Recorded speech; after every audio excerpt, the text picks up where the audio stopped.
பாரதிய ஜனதா கட்சி 11 நாட்களுக்கு மிகச் சிறப்பாக நிகழ்வுகளை ஏற்பாடு செய்திருக்கிறது. 13ஆம் தேதி எங்கெங்கெல்லாம் பாரத ரத்னா டாக்டர் அம்பேத்கர் அவர்களுடைய சிலை இருக்கிறதோ அந்த சிலைகளை எல்லாம் பாரதிய ஜனதா கட்சி நிர்வாகிகள் அந்த இடத்தில் தூய்மை பணி மேற்கொள்வார்கள். அவருடைய சிலையை சுத்தம் செய்யப்படும், அந்த வளாகம் சுத்தம் செய்யப்படும். அன்று 13ஆம் தேதி மாலை அந்த இடத்திலே டாக்டர் அம்பேத்கர் அவர்களுடைய சிலைக்கு அருகிலே தீபங்களை ஏற்றி தீபோத்சவம் என்று சொல்லப்படுகின்ற ஒளி விளக்குகளால் அலங்காரம் செய்வார்கள். 14ஆம் தேதி காலையிலே டாக்டர் அம்பேத்கர் அவர்களுடைய சிலை இருக்கின்ற இடங்களில் மிக பிரம்மாண்டமாக பாரதிய ஜனதா கட்சி நிர்வாகிகளும் தொண்டர்களும் மாலை அணிவித்து மரியாதை செய்வார்கள். அது மட்டுமல்லாமல் பாரதிய ஜனதா கட்சியினுடைய கிளைகள் தோறும் டாக்டர் அம்பேத்கர் அவர்களுடைய படம் வைத்து மரியாதை செய்யப்படும். இது மட்டுமில்லாமல் அன்று எங்கெங்கெல்லாம் பட்டியலினத்தை சார்ந்த சகோதர சகோதரிகள் குடியிருப்பு பகுதிகள் வேலை செய்கின்ற இடங்களிலே மத்திய மாநில அரசாங்கத்தினுடைய நலத்திட்டங்கள், எங்க பிஜேபி கவர்மெண்ட் இருக்கோ அந்த ஸ்டேட்ல நலத்திட்டங்கள் பதிவு செய்யறது, அவங்களுக்கு உதவி பண்றது, இதெல்லாம் நடக்கும். இவை இல்லாமல் வேறு நலத்திட்ட உதவிகளும் பாரதிய ஜனதா கட்சியால் மேற்கொள்ளப்படும். 3வது நிகழ்வு ஏப்ரல் 15ஆம் தேதியிலிருந்து 25ஆம் தேதிக்கு உள்ளாக மாவட்டத்தினுடைய ஏதாவது ஒரு இடத்தில் ஒரு அரங்க கூட்டமும் கண்காட்சியும் நடத்தப்படும்.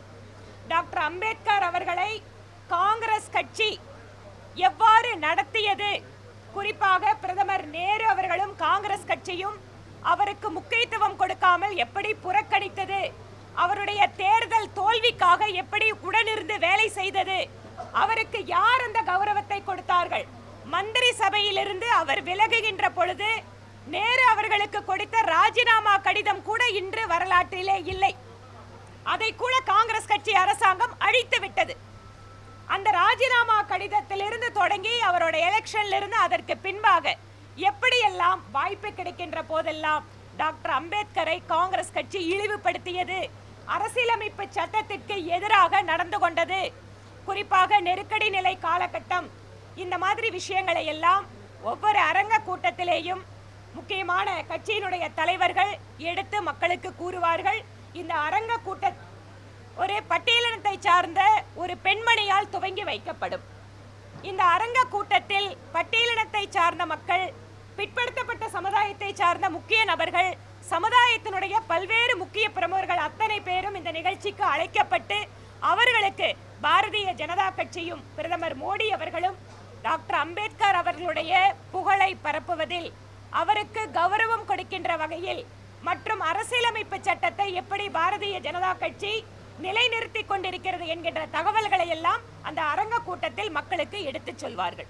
இந்த 3 நிகழ்ச்சிகளை குறித்து இன்று மாநிலம் முழுக்க பாரதிய ஜனதா கட்சியினுடைய மாவட்ட பொறுப்பாளர்களுக்கான ஒரு பயிற்சி நிகழ்ச்சி இங்கு நடைபெற்றது.